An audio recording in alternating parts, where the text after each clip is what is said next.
మీ business ఏదైనా మీ ఊర్లో promotion చేయాలంటే అది సుమన్ టీవీతోనే సాధ్యం. ఇప్పుడే సంప్రదించండి. మనం నిత్యం సమాజంలో ఎంతోమంది ఆదర్శ మూర్తులను చూస్తుంటాం.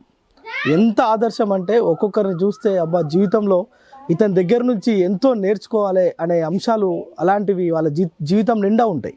వారిని కదిలిస్తే చాలు వారి యొక్క బాధలు, వారు పడ్డ ఇబ్బందులు అలాంటివి భవిష్యత్తులో వాళ్ళ పిల్లలకు రావద్దనే ఆలోచనతోటి ఎంత కష్టాన్నైనా ఆనందంగా స్వీకరిస్తుంటారు, ఎంత కష్టాన్నైనా దిగమింగి పనిచేస్తుంటారు. అలాంటి ఒక ఉన్నతమైన ఉద్దేశాలు ఉన్న ఒక వ్యక్తిని ఈరోజు సుమన్ టీవీ ద్వారా పరిచయం చేయబోతున్నాం. మనం ప్రస్తుతం నల్గొండ జిల్లా మాడుగులపల్లి మండలంలో ఉన్నాం. ఇక్కడ డిఆర్డిఏలో సీసీగా అంటే క్లస్టర్ కోఆర్డినేటర్గా వర్క్ చేస్తున్న ఒక ఉద్యోగి దాదాపు 20 సంవత్సరాలుగా వాళ్ళ తండ్రి ఇచ్చిన నాన్నకు ప్రేమతో అంటూ తన తండ్రి ఏదైతే సైకిల్ ఇచ్చిండో అదే సైకిల్ తోటి జీవనం సాగిస్తున్నాడు. దానిపైనే రోజు 10 నుంచి 15 కిలోమీటర్లు తిరుగుతూ తన ఉద్యోగాన్ని చేస్తున్నాడు. తన ఉద్యోగం చేస్తూనే అటు ఆరోగ్యాన్ని కాపాడుకుంటూ తన తండ్రి ఇచ్చిన సైకిల్నే వాడుతూ పలువురికి ఆదర్శంగా నిలుస్తున్నాడు.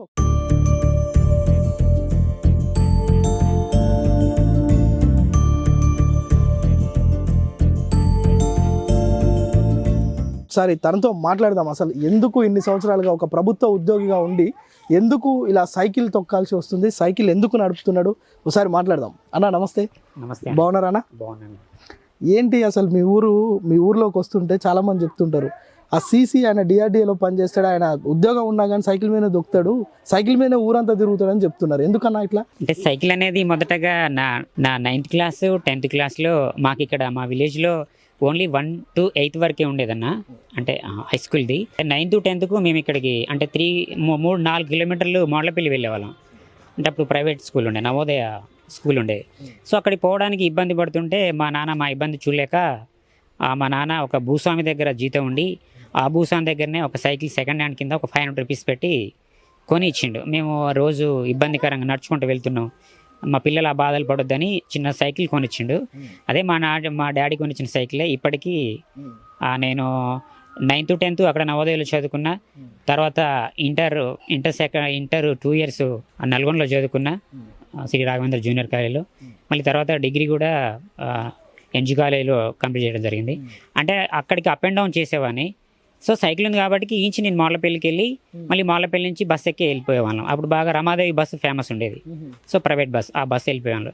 అంటే మాకు ఆ మోడ్లపల్లి నుంచి నల్గొండకి బస్ పాస్ మీద వెళ్ళేవాళ్ళం. అప్పుడు నెలకి 150 రూపాయలు ఇచ్చేవాడు మా డాడీ. ఇక్కడ నుంచి మాడుగులపల్లి ఎంత దూరం? ఈంచి 3 నుంచి 4 కిలోమీటర్ మధ్యన ఉంటుందన్న దూరం.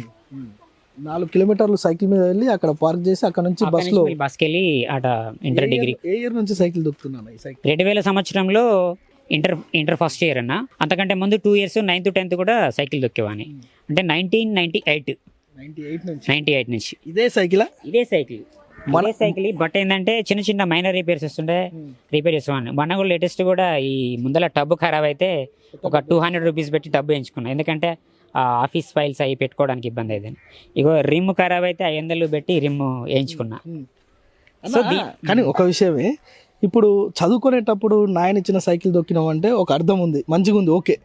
కానీ ఈరోజు ఉద్యోగం వచ్చింది, డిఆర్డిఏలో ఒక మంచి పోస్ట్లో ఉన్నావు, ఒక 40,000 జీతం వస్తుంది, ఈ రోజు కూడా సైకిల్ ఎట్లా దొక్క బుద్ధి అవుతుంది అసలు? అంటే ఈ జీవితం అనేది ఎప్పుడు ఉంటామో ఎప్పుడు పోతామో తెలియదు అన్న. అంటే ఈ రోజు కనపడేవాడు రేపు కనపడట్లేరు. ఈ చాలా చూస్తున్నాం సోషల్ మీడియాలో, టీవీలలో. సో నా ఆశయం ఏంటంటే నేను బ్రతుకున్నంత కాలం నా కుటుంబం కోసం ఖచ్చితంగా డబ్బులు సంపాదించాలి. మా డాడీ పడ్డ కష్టం నేను మా డాడీతో చూసిన, ఆ ఫేస్ నేను ఫేస్ చేసిన. కానీ నేను పడ్డ కష్టాలు నా పిల్లలు పడద్దనే ఆ దృఢ సంకల్పంతో ఉన్నాను.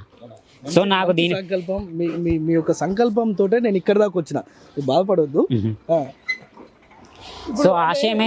మీ పిల్లలు ఎప్పుడు అడుగుతలేరా, డాడీ వాళ్ళంతా బైక్ మీద తిరుగుతున్నారు, నీకు ఉద్యోగం ఉంది, మనం కూడా బైక్ మీద తిరుగుదాం, నువ్వంటే తిరగడం, నీ భార్య పిల్లలు ఎట్లా అడ్జస్ట్ అవుతున్నారు? అంటే వాళ్ళు అప్పుడప్పుడు అడుగుతారు, సార్ ఇంత డాడీ గవర్నమెంట్లో జాబ్ వచ్చింది నీకు, మంచి వెళ్ళి సెటిల్ అయినావు, అయినా కూడా ఇంకా ఈ పరిస్థితులు ఎందుకు ఉండాలి అని పిల్లలు అంటారు. ఏం కాదురా నాన్న, ఇంకొక 2 years అడ్జస్ట్ కండి, ఇప్పుడు మీరు కొంచెం పై చదువులు వెళ్ళాక మళ్ళీ చదువుల కోసం పెట్టుబడి పెట్టాల్సి వస్తుంది. అప్పుడు మళ్ళీ మనం అంటే మళ్ళీ ఎకనామికల్గా మళ్ళీ మన గ్రోత్ అనేది డౌన్ ఫాల్స్ అవుతాం. ఎప్పుడు డౌన్స్ ఫాల్స్ కావద్దు, ఎప్పుడున్న అప్గ్రేడ్ కావాలి అనేది బాగా ఫైనాన్షియల్గా బాగా చెప్పేవాళ్ళం పిల్లలకు కూడా. సో ఇలా ఉండాలి, మనం ఆఫ్టర్ 5 yearsకి ఇలా ఉంటాం, తర్వాత మళ్ళీ ఇలా ఉంటాం, నెక్స్ట్ ఇయర్ ఇంక్రిమెంట్ వస్తుంది, తర్వాత డిఏలు వస్తాయి, ఆఫ్టర్ 5 years పిఆర్సీ వస్తుంది. అంటే ఇలా ఒక పేపర్ మీద రాసి చూపించేవాళ్ళమాట.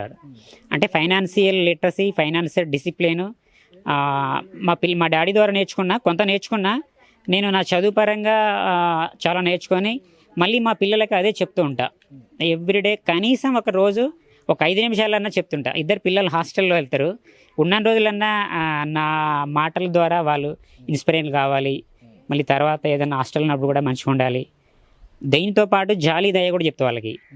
సరే నీలాంటి ఇంకా మీకంటే పేదవాళ్ళు ఉంటే కూడా ఏదైనా క్యాంపస్లో కానీ మీరు చదువుకున్న చదువులో కానీ కనీసం లేని వాళ్ళకి ఒక చిన్న ఐస్ క్రీమ్ అన్న కొనియాలని చెప్తుంటారు. లేదంటే మీతో పాటు ట్రావెల్ అవుతున్నప్పుడు ఏదన్నా బస్ పాస్ చార్జెస్ లేకపోతే యూ విల్ పే, మీరు పే చేసే ఆ మంచితనం ఉండాలని చెప్తుంటారు. అంటే మంచితనం, మానవత్వం, ఆర్థిక క్రమశిక్షణ అండ్ విద్య, ఈ 4 మీద బాగా ఫోకస్ నేను పాటిస్తుంటా. ఏదైనా మీరు నన్ను అబ్జర్వ్ చేయండి, నేను చెప్పే మాటలు మా డాడీ పాటిస్తుండా లేకపోతే యాజ్ ఏ పేరెంట్గా చెప్తుండా అనేది ఫస్ట్ నన్ను కూడా ఎగ్జామ్ చేయండి. నేను పాటిస్తే మీరు పాటించిరి. నేను మా డాడీ కాంచి అదే నేర్చుకున్నా. ఆయన పాటించిండు, నాకు చెప్పిండు, నేను పాటిస్తున్నా, మీరు నేర్చుకోవాలి. ఇప్పుడు 2 years ఆగండ్రా, నేను 2 years తర్వాత మారుస్తా. 2 years తర్వాత కారు కొంటారా, బండి కొంటారా? మా పిల్లలు బండి కొనమంటారు సార్ ఫస్ట్. అంటే మళ్ళీ మాలపల్లి నుంచి ఇక్కడికి రావాలంటే ఇబ్బంది అవుతుంది, మళ్ళీ ఆటో వాళ్ళకి ఫోన్ చేయాలి. ఇప్పుడు హాస్టల్ పోయి మళ్ళీ వస్తుంటే మాకు నైట్ అవుతుంది సార్. ఇప్పుడు మొన్నటిదాకా మా బుజ్జి అడ్డగూడూరులో యాదాద్రి డిస్టిక్లో సోషల్ వెల్ఫేర్లో 10th అయిపోయింది, ఆమెకు 9.7 వచ్చింది. సో ఇప్పుడు ఇంటర్ ఫస్ట్ ఇయర్కి హైదరాబాద్లో సీట్ వచ్చింది సిఓఈలో. ఇప్పుడు హైదరాబాద్ పోయి మళ్ళీ ఆ అప్ అండ్ డౌన్లో రావాలంటే మాకు ఎగ్జాక్ట్లీ ఎంత లేదన్నా చీకటి అవుతుంది. సో ఆ చీకటిలో వెహికల్స్ ఉండవు. అప్పుడు చిన్న కష్టమైనా సరే వెనక కూర్చోబెట్టుకొని చిన్నగా మేము సరే ఒక 10 నిమిషాలు లేట్ అయినా చిన్నగా కష్టం అనుకున్నా తొక్కుంటే మేమిద్దరం ఇంటికి వచ్చి హ్యాపీగా నిద్రపోయి ఇక మళ్ళీ రేపు మార్నింగ్ ఎవరి వర్క్లో కాళ్ళు వెళ్ళిపోతాం సార్. రైట్. అంటే నిజానికి కూడా తండ్రి నుంచి నేర్చుకున్న క్రమశిక్షణ పిల్లలకి నేర్పించాలి.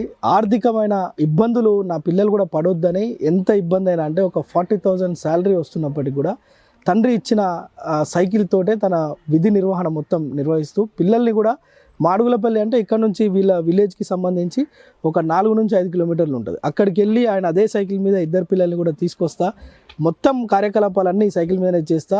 ఇంకొక 2 సంవత్సరాల్లో పిల్లలకు బైక్ కానీ ఇంకేదైనా వాహనం కొనే ఆలోచన ఉంది. అంటే పిల్లలకి నేను ఎలాంటి ఇబ్బంది రావద్దు, మంచి చదువులు చదివించాలనే ఒక ఆలోచనతోనే ఇలా చేస్తున్నా అని చెప్తున్నారు. ఒకసారి నిజంగా వాళ్ళ ఫ్యామిలీ మెంబర్స్ తోటి కూడా మాట్లాడదాం, వాళ్ళ భార్యతోటి వాళ్ళ పిల్లలతో కూడా ఒకసారి ఒక 5 నిమిషాలు మాట్లాడదాం. సో మనము సైదులు వారి ఇంట్లోకి వచ్చాం. ప్రస్తుతం వాళ్ళ వైఫ్ కూడా మనతో ఉన్నారు. వాళ్ళ ఇంట్లోకి వస్తుంటేనే డోర్కి ఆయన ఏదైతే మాటల్లో చెప్పారో క్రమశిక్షణకు సంబంధించి ఇక్కడ వాళ్ళ డోర్కే ఉంది టోటల్గా ఫ్యామిలీ టైం టేబుల్ అని, ఏ టైమింగ్స్లో ఏమేమి చేయాలి, exercise, study, tea, milk, tiffin, dress up, school time, college time, prayer, Bible reading, milk, tea, snacks, evening, మళ్ళీ స్టడీ, నైట్ డిన్నర్, 8 o'clock, 8:30కి డిన్నర్ క్లోజ్. ఇలా షెడ్యూల్ మొత్తం ఈ గోడ మీదనే. వీళ్ళ ఇంట్లో ఎవరెవరు ఏం చేస్తున్నారు అనేది ఈ డోర్ చూస్తే చాలు, డోర్ మీద ఉన్న టైం టేబులే మనకు అర్థమవుతుంది. ఒకసారి అయితే సైదులు వారి వైఫ్ ఉంది, ఒకసారి వారితో కూడా మాట్లాడదాం. ఈ సైకిల్ మీద ఎట్లా అడ్జస్ట్ అవ్వరు, సైకిల్ పెళ్ళి కాకముందే సైకిల్ ఉందట, మరి పెళ్ళి అయిన తర్వాత ఏమేమి చేసిరు సైకిల్ తోటి ఒకసారి మాట్లాడదాం. అమ్మ ఏం పేరు మీ పేరు? నా పేరు రజిత అండి. రజిత, ఏంటమ్మా మీ ఆయన సైకిల్ మీద తిరుగుతున్నాడు, ఈ ఊర్లో అందరు చెప్పుకుంటున్నారు, ఆయనకు ఉద్యోగం ఉంది కానీ సైకిల్ మీదనే తిరుగుతాడు అని అందరు అంటున్నారు, నువ్వేమంటావు? అది వాళ్ళ డాడీ గుర్తుగా సైకిల్ నడిపించడం జరుగుతుంది సార్. ఎందుకంటే ఆయన చాలా కష్టాలు పడి చాలా పైకి వచ్చిన వ్యక్తి. మా మ్యారేజ్ అయినాక ఎప్పుడు కూడా సైకిలే దొక్కిండు, అంతకుముందు కూడా సైకిలే దొక్కిండు. ప్రెగ్నెన్సీ టైంలో కూడా ఇక్కడ ఆటోలు వస్తాయి, బస్సు రాదు.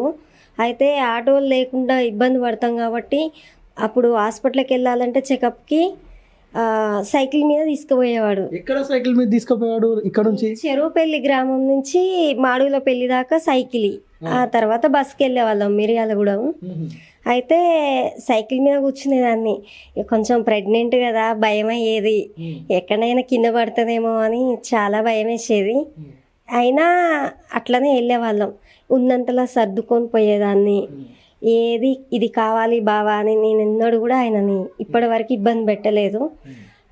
డ్యూటీకి వెళ్ళినప్పుడు కూడా మామిడాల అక్కడ ఎల్లమ్మగూడెం అటు సైడ్ వెళ్ళినప్పుడు మాడులపల్లి మండలంలో చేసిండు కొన్ని రోజులు, నిల్వనూరు మండలంలో చేసిండు, మాడులపల్లి మండలంలో కూడా చేసిండు డ్యూటీ.